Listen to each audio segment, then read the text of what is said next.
Hello dear students, Assalamu alaikum to all of you.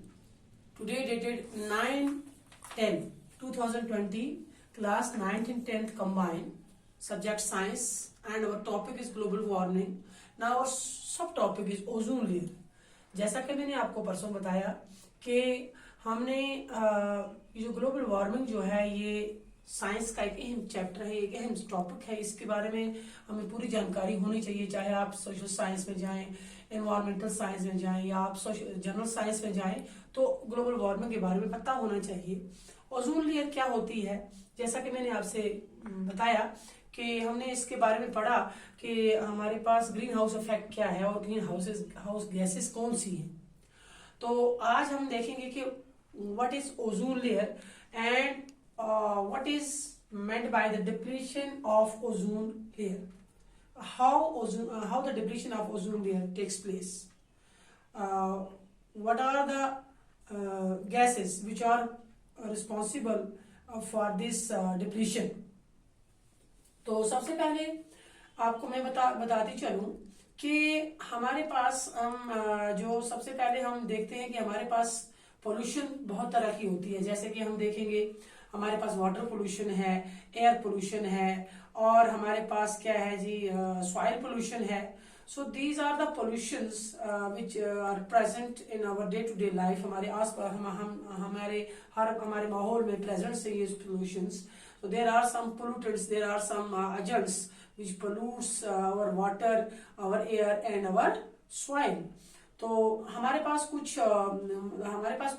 किस्म की असल में ये पोल्यूटर्स जो है ये गैस को क्या करते हैं, ये हमारे एनवायरनमेंट को क्या करते हैं, पोल्यूट करते हैं।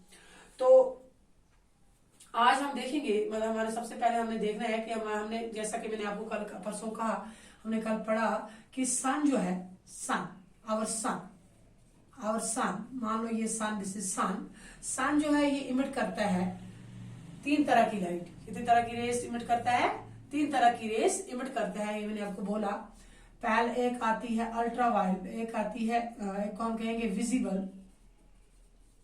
विजिबल रेस, और उसके बाद आती हैं अल्ट्रावायलेट रेस, और फिर आती हैं इंफ्रा रेड रेस। जैसा कि मैंने आपसे कहा कि हमारी ये अर्थ सरफेस जो है, जिससे मान लो ये हमारी अर्थ सरफेस है जिसपे हम रहते हैं, ये वाली, हम तो बहुत नीचे रहते हैं।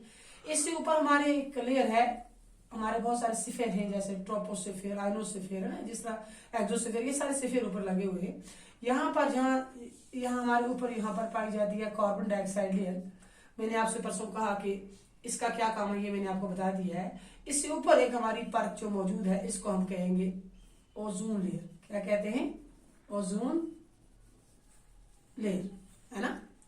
तो अब सबसे पहले हमारे पास फार्मूला जो ओजोन का आता है, इट इज O3। कितना आता है? ओजोन का क्या फार्मूला है? ओजोन का क्या फार्मूला है? O3। मीन्स कि हमारे पास 3 एटम किसके हैं? ऑक्सीजन के। 3 एटम किसके हैं? ऑक्सीजन के। तो यहां से जब सन रेज निकली, 3 तरह की लाइट यहां से निकली, तो जब यहां पहुंची, ये विजिबल भी इसमें मौजूद है, अल्ट्रावायलेट रेज भी मौजूद है और इंफ्रारेड रेज भी मौजूद है।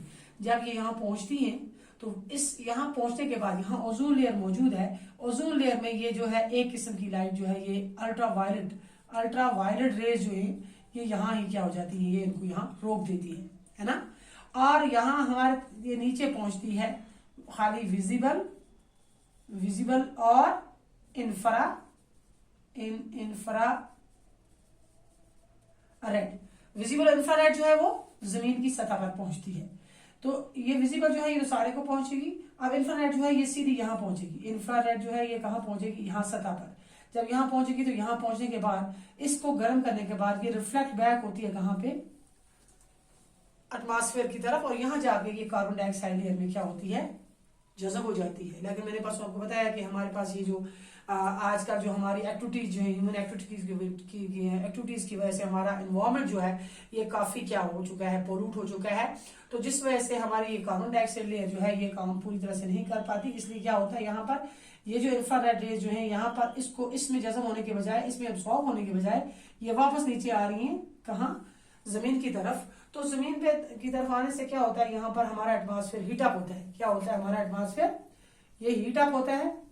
एटमॉस्फेयर जब हीटअप हो जाएगा तो क्या होता है, यहाँ हीटअप होने के बाद हमारी क्या होता है, ये ग्लोबल वार्मिंग की हमें घंटी बजनी शुरू हो जाती है।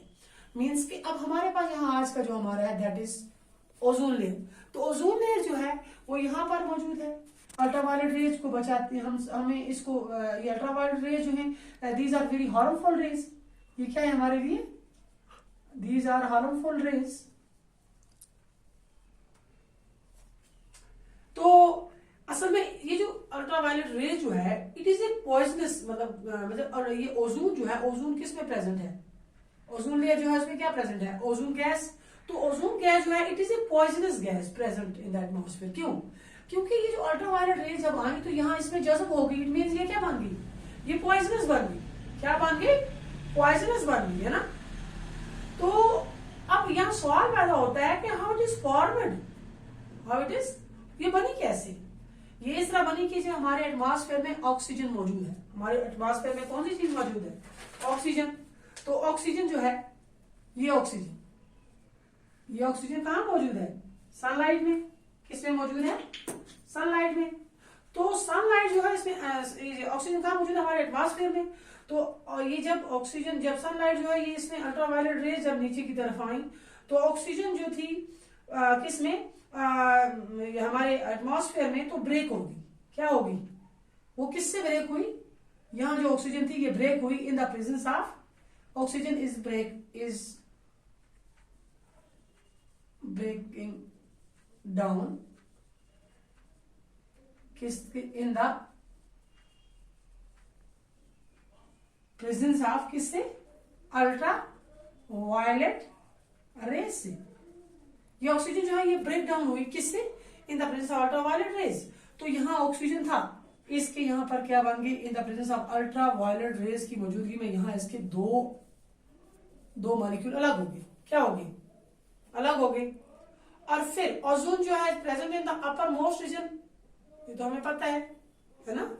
ये जो है ओजोन लेयर यहाँ मौजूद है, हम तो नीचे है ना, हम तो बहुत नीचे है ना।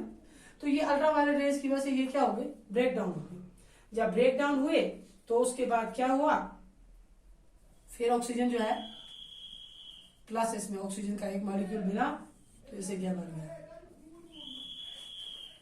ऑक्सीजन जो है, यही ऑक्सीजन जो है फिर इसमें ऑक्सीजन का यहाँ पर जब ब्रेकडाउन हुई इस एटमॉस्फेयर में, जब यहाँ पहुंची फिर क्या हुआ, यहाँ पहुंचने से पहले यहाँ क्या हुआ, ऑक्सीजन जो है, ऑक्सीजन में कौन सी चीज मिली, फिर ऑक्सीजन का एक एटम मिला क्योंकि हमारे एटमॉस्फेयर में मौजूद है।